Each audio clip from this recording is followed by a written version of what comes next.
అనకాపల్లి జిల్లా పాయకరావుపేట మండలం పెంటకోట గ్రామంలో హోంమంత్రి వంగలపూడి అనిత పర్యటించారు. ఆమెకు గ్రామస్తులు అపూర్వ స్వాగతం పలికారు. అడుగడుగున మహిళలు మంగళహారతులు పట్టి ఘన స్వాగతం పలికారు. గ్రామంలోని ఆంజనేయ స్వామి ఆలయంలో మంత్రి అనిత ప్రత్యేక పూజలు చేశారు. అనంతరం బిఆర్ అంబేద్కర్ విగ్రహానికి పూలమాల వేసి నివాళులు అర్పించారు. అనంతరం ప్రధానమంత్రి మత్స్య సంపద యోజన కింద 2 కోట్ల నిధులతో ఏర్పడనున్న బహుళార్థక సాధక మత్స్య కేంద్రానికి శంకుస్థాపన చేశారు. అలాగే 1.52 కోట్ల నిధులతో పెంటకోట అట్లకోట కల్మట్ల నిర్మాణానికి శంకుస్థాపన చేశారు. ఈ సందర్భంగా హోంమంత్రి అనిత మాట్లాడుతూ గత ప్రభుత్వంలో పెంటకోట కల్వట్ను పట్టించుకోలేదని, ఎన్టీఏ ప్రభుత్వంలో పెంటకోట గ్రామాన్ని అన్ని విధాలుగా అభివృద్ధి చేస్తామని పేర్కొన్నారు.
ప్రసాద్ డాడీ ఉంటారు, ఆ డాడీ దగ్గరికి వెళ్ళి మాట్లాడితే సమస్య పరిష్కారం అవుతుంది అని ఒక నమ్మకం.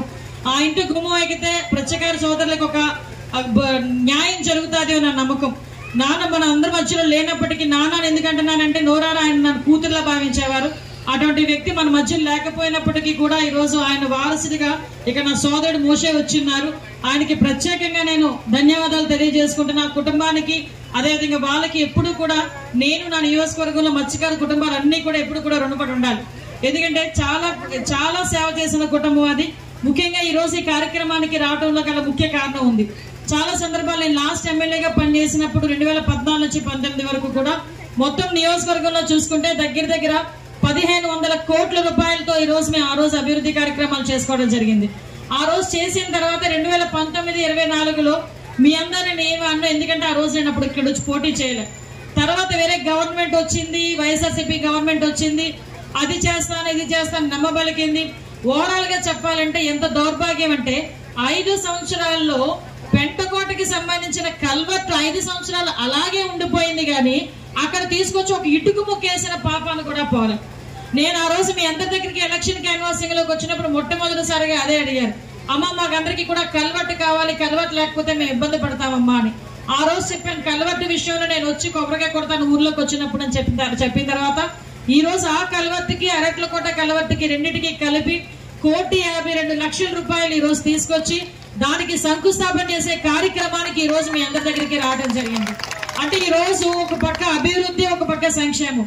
మీరు నమ్మరు, ఈ రోజు ఆర్థిక పరిస్థితి ఎంత అస్తవ్యస్తంగా ఉందంటే బిల్డింగ్ ఏదో మంచిగా ఉంటే చాలు, దీన్ని తాకట్టు పెడితే ఎంత మనకి డబ్బు వస్తుంది, ఈ పలానా తాకట్టు పెడితే ఎంత డబ్బు వస్తుంది అని కూడా ఆలోచించుకున్నారే తప్పించి ఏ రోజు కూడా సంపద సృష్టించాలి, దీని మీద ఇంకొంచెం ఇన్వెస్ట్ చేస్తే ఏ రకంగా వస్తుంది, ఇక్కడ ఒక కంపెనీ కడితే ఎంతమందికి ఉద్యోగాలు వస్తాయి, ఇక్కడ అగ్రికల్చర్ గా డెవలప్ చేస్తే ఎంతమందికి ఉపాధి కల్పిస్తారని ఆలోచన పోలే.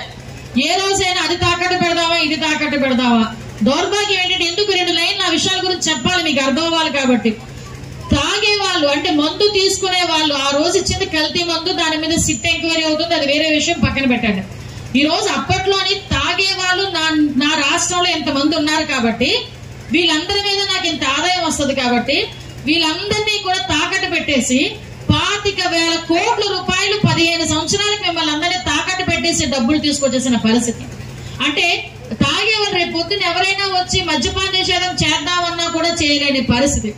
అంత దౌర్భాగ్యమైన పరిస్థితుల్లో తీసుకెళ్లిపోయిన తర్వాత మీ అందరి ఆధారంతో మీ అందరూ కూడా మళ్ళా తిరిగి ఎన్డీఏ కూటమి రావాలి అని గౌరవ చంద్రబాబు నాయుడు గారి మీద నమ్మకంతో, గౌరవ పవన్ కళ్యాణ్ గారి మీద ఉన్న నమ్మకంతో, ఈ రోజు మోడీ గారి మీద ఉన్న నమ్మకంతో మమ్మల్ని తీసుకొచ్చి మంచి మంచి మెజార్టీలు, మామూలు మెజార్టీలు కాదు, 44,000 మెజార్టీ అంటే పాయకరావుపేట చరిత్రలో ఈ రోజు వరకు ఏ ఎమ్మెల్యే కూడా రాని మెజార్టీని నాకు ఇచ్చారు. అదేవిధంగా ఈ రోజు పాయకరావుపేట నియోజకవర్గ చరిత్రలో ఏ ఒక్క ఎమ్మెల్యే కూడా మంత్రి పదవి చేయలేదు. కానీ అవకాశం గౌరవ చంద్రబాబు నాయుడు గారు, పవన్ కళ్యాణ్ గారు, మోడీ గారు నాకు ఇస్తే దానికి బేస్ ఏర్పాటు చేసింది పాయకరావుపేట నియోజకవర్గ ప్రజలు. డైరెక్ట్ గా హోమ్ మినిస్టర్ చేసిన పరిస్థితి. ఈ రోజు ఇంకా నాకు బాధ్యత పెరిగింది. ఒక పక్క స్టేట్ వైడ్ ఇష్యూస్ చూసుకుంటూనే గ్రామంలోని కానీ నియోజకవర్గంలో అన్ని చేసుకోవాలి.